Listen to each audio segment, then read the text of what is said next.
Bienvenidos a un video más, si no por aquí no me conocen, mi nombre es Maite, soy cubana, vivo en Cuba y reacciono a videos de México. Hoy les traigo este video que yo no podía dejar de buscarlo, dejar de investigar, y gracias a Dios encontré en el canal de Yolo Camotes un video referente a esto, que yo no podía creerlo. En las preguntas del video, respondiendo a preguntas de México, que hice con mi mamá. Cuando preguntaron cuál era el deporte nacional de México, yo no sabía cuál era el deporte nacional de México. Y estaba ahí, decía charrería, y yo decía, ¿esto es un deporte? Pues sí, lo había leído en algún momento, pero no lo había fijado porque no es un deporte común. Y no lo podía creer, y yo tenía que investigar, que saber, porque he visto millones de películas mexicanas desde que soy así de chiquitica, y como yo no voy a saber qué cosa es la charrería, qué cosa es un charro. Yo he ido al rodeo, yo he ido... Y es una cosa que me gusta, los caballos, la monta de toro, todas estas cosas. Y yo como no voy a saber qué cosa es la charrería. Entonces, les voy a dejar por ahí abajo el link directo al canal, el link directo al video original, y vamos a aprender, a refrescar para el que sabe qué cosa es la charrería, el deporte nacional de México. Vamos con el video. El charro, símbolo nacional mexicano tan tradicional como el taco y tan mexicano como el tequila. Quien conoce a México conoce muy bien la figura del charro. Lo vemos en figuras como Pedro Infante, Jorge Negrete, en comerciales, anuncios, en todas y cada una de las ciudades y poblados a lo largo y ancho de México. Yo todavía no entiendo cómo yo desconocía esto en las preguntas, en el video de las preguntas, que la charrería era el deporte nacional. En un comentario, uno de ustedes dijo que era un deporte que no era habitual, que no todo el mundo lo practicaba porque es muy costoso. Claro que esto de los caballos y eso sale muy costoso en cualquier lugar del mundo, porque para tener un caballo de clase, un caballo bien entrenado, un caballo bien cuidado, es necesario buena alimentación, buenos medicamentos, espacio, un local, todas estas cosas, veterinarios y cosas que son costosos. Todo eso es costoso, por supuesto. Alegre, picarón y valiente es la imagen que muchos tienen de esta figura nacional. En cuanto al significado etimológico de la palabra charro, este proviene del vasco char, palabra que significa campesino y la que el vasco actual se usa también para denominar a alguien malo dispuesto a actuar mal. Pero además de estos datos, ¿cuánto sabemos su origen y evolución hasta convertirse en ese símbolo mexicano? Hoy deseo platicarte un poco de su historia. Es por eso que Yolo Camotes tiene el placer de presentarles el día de hoy el origen del charro mexicano, símbolo máximo de la patria mexicana. Originalmente, con la palabra charro se identificaba al oriundo de Salamanca, Castilla y León, en España. De ahí pasó a México, donde se ha hecho sinónimo de jinete, relacionada con ellos y a la vez derivada de los adornos militares de gala conocidos como charretas. La vestimenta típica de los hombres de Salamanca es el traje de charro. En algunos países de habla hispana llaman equivocadamente charro también al mariachi. En realidad este último es el músico más representativo de México, mientras que el charro es el jinete tradicional. Al charro también se le conoce como el de a caballo, el guaso chileno, el llanero venezolano, el gaucho uruguayo, El jinete tradicional, ¿no? y argentino o el chalán peruano. Los antecedentes del charro mexicano datan de las primeras etapas de la colonia. Durante la conquista, los caballos fueron introducidos al continente americano. En el virreinato, a los indígenas se les estaba prohibido montar o poseer caballos. A quien infringiera esta disposición se le aplicaba la pena de muerte.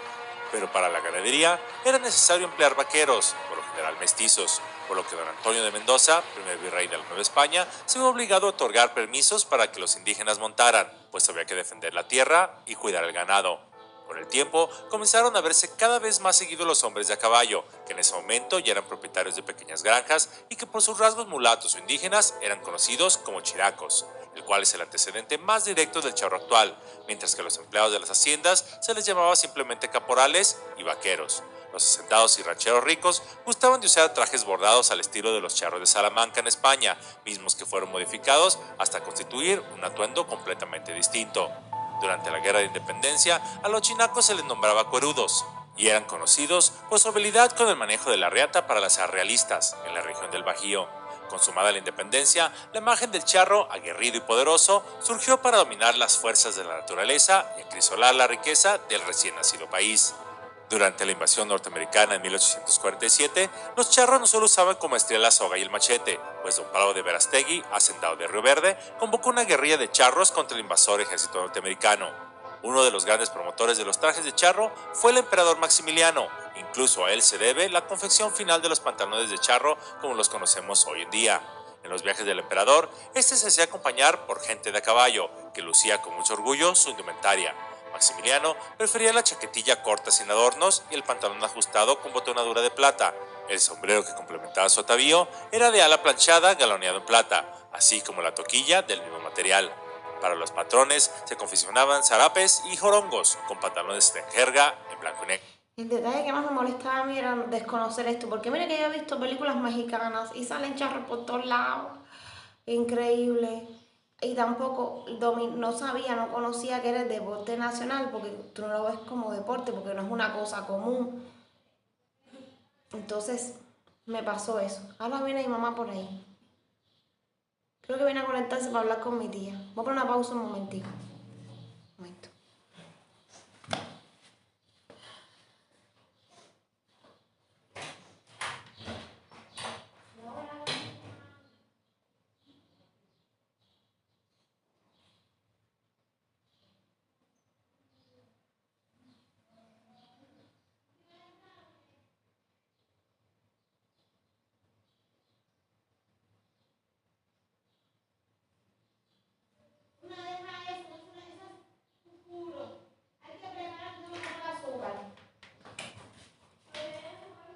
Luego le das un poquito de azúcar.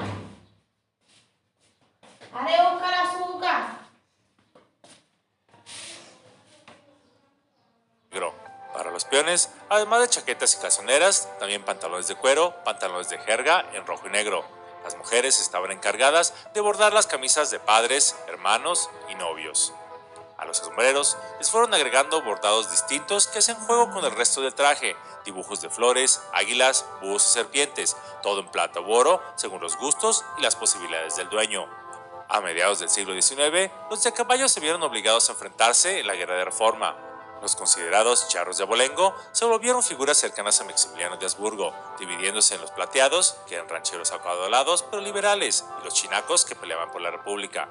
En 1861, durante el gobierno de Benito Juárez, fue creado el primer cuerpo de rurales, jinetes muy experimentados nombrados como auxiliares del ejército, encargados de perseguir asaltantes de caminos y poblados rurales. Sus armas eran la soga, el machete, la carabina de montar, lanza y pistola. Durante el periodo de don Porfirio Díaz, uniformados con trajes de charro de color gris y sombrero, seguían con la encomienda de garantizar la seguridad, pero también se hicieron famosos por sus abusos.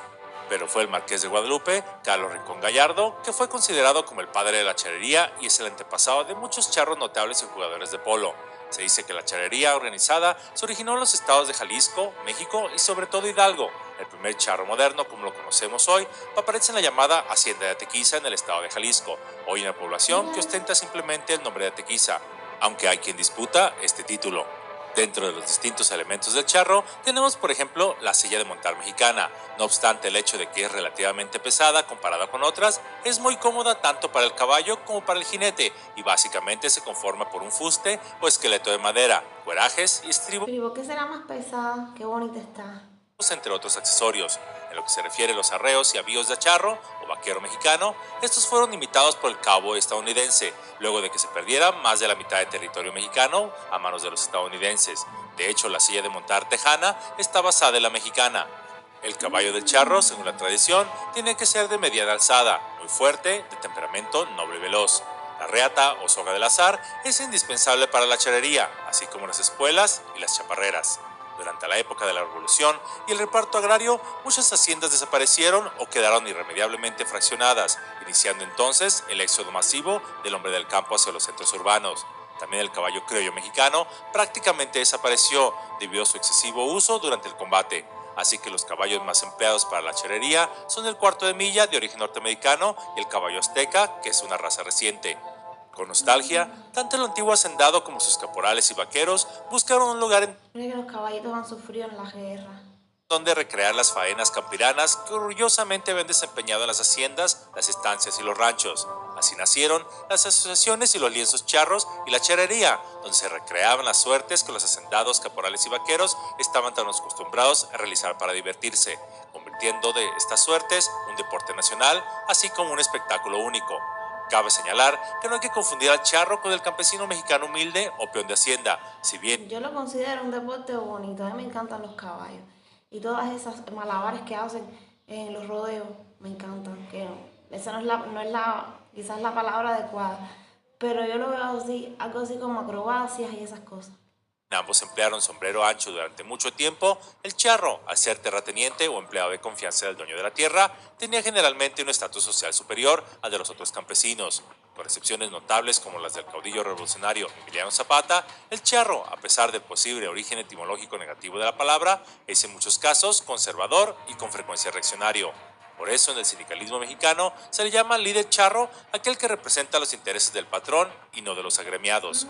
Los vaqueros arrendadores, pastores y arrieros no eran considerados necesariamente charros, pero aspiraban a serlo. De manera bastante similar al feudalismo medieval, en las haciendas mexicanas los charros tenían un prestigio caballeresco. No obstante el origen clasista del charro mexicano, en la actualidad en los equipos que practican la charrería se conjugan participantes de todas las clases sociales. En las zonas rurales, la posición social del charro ha sido emblemática, aunque desde hace varias décadas, con la influencia globalizadora y de la modernidad, esta posición ha cambiado. La descripción física más común en el charro es la del criollo y el mestizo con facciones predominantemente ibéricas. Esto también varía de acuerdo a la región. En Jalisco hay charros de cabello claro, en la costa del Golfo los hay con rasgos mulatos y en el sur se ve más el tipo mestizo cercano al indígena. Curiosamente, una buena parte Entonces ahí está como pasando de un caballo para otro. Dios mío. de los descendientes de inmigrantes libaneses se han integrado al ambiente de la charrería. Existen en los Estados Unidos asociaciones de charros tanto aficionados como profesionales, debido a la enorme población de origen mexicano en ese país. Como dato curioso, en el México actual la palabra lana es sinónimo de dinero. Este término proviene de la época de los charros hacendados, cuando el uso de esta fibra era distintivo de las clases adineradas, por el cual tener mucha lana era sinónimo de tener mucho dinero. Otro caso similar es el del imperativo pícale con las espuelas del caballo, como sinónimo de corre o apúrate. Este pícale también ha derivado en ándale, con la misma función. La monta, mira, eso es súper adrenalina, ay Dios mío. En el cine, el charro ha sido tema tan recurrente como el cowboy estadounidense. Algunos de los charros cinematográficos más famosos han sido Pedro Infante, Luis Aguilar, Tito Guizar o Jorge Negrete, entre otros. El charro cancionero y bailador del cine mexicano no es tan ficticio como sus críticos pretenden, ya que antes de la era de los medios masivos de comunicación, la gente del campo se entretenía haciendo música y bailes. Esto es la fuente del folclore. En México, la cultura de la fiesta y de la convivencia hicieron del charro un personaje alegre, un tanto fanfarrón y un ente completamente social, a diferencia del vaquero estadounidense. En muchas mujeres de Hispanoamérica aún producen suspiros el gaucho, el rejoneador o el charro, tal vez porque en el inconsciente colectivo representa la virilidad. Debido a la rudeza de su práctica, a estos personajes también se les relaciona con el macho. Esto es más bien un prejuicio asociado al típico hombre latino. Pero el lastre del machismo no es exclusivo de los latinoamericanos, ni de los jinetes, ni de la cultura en particular. Aun cuando México se caracteriza por su riqueza y variedad folclórica, la imagen del charro identifica a México debido a que su uso no ha estado limitado a una sola región, ya que representa el mestizaje mismo. Pero es que siempre la impresión que daban en las películas, de que éramos machistas, muy mujeriego, borracho. Se considera la base de la identidad mexicana. Pero qué mejores palabras para describir al charro que las de Cuesta Gallardo, que nos dejó escrito sobre ellos, y que para el agudo observador podría decir que también describe el carácter del mexicano.